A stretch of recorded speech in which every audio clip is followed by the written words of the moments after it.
My sister-in-law burned my wedding dress to ruin my big day, but she was shocked when I calmly told her, it's all rentals, and we're already legally married.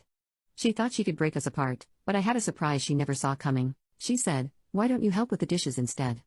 So, I ended up doing dishes without being able to check the ingredients. One day, I mentioned, I got hives again after we ate here last time. Evelyn responded, that's strange. We didn't use any crab or shrimp. Could it be that you have other allergies, Angela?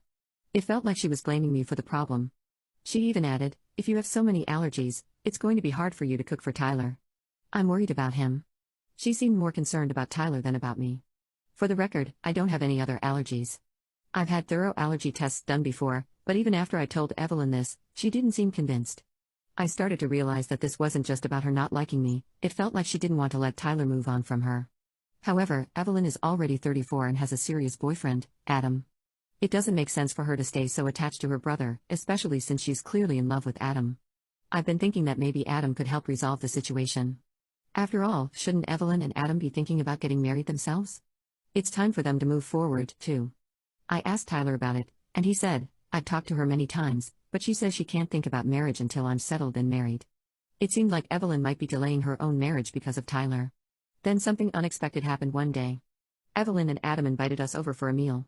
Right after Tyler excused himself to go to the bathroom, Evelyn stood up too, saying she needed to step out. A little later, Tyler came back, supporting Evelyn, who was holding a handkerchief to her mouth and looked like she was in pain. Adam immediately stood up and asked, are you okay? I'll take you home.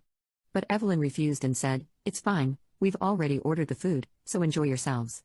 I'm going home with Tyler. So, they left together, leaving Adam and me alone. It felt a little awkward, but since it was a fancy Italian meal, we tried to enjoy it. Then, out of nowhere, Adam looked at me and said, Angela, you're unique, very creative, and lovely. As a former bartender, he knew how to charm women, but what shocked me was what happened next. Adam gently took my hand and whispered, hey, how about we have some fun together? I was stunned. What was he thinking, making a move on me right after Evelyn, his girlfriend, had just left feeling sick? He's supposed to be in love with Evelyn?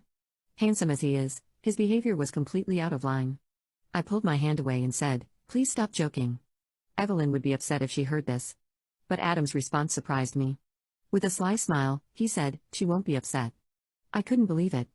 I quickly made it clear, I'm not interested in good-looking guys, and firmly rejected him. Adam just laughed and said, you're interesting, Angela, without showing any offense. Refusing his offer to drive me home, I hurried to the station and texted Tyler. I felt a strong need to see him and explain what had just happened. When Tyler arrived, he asked, why did you call me here? What happened? I led him to a quiet spot and apologized before asking, by the way, how's your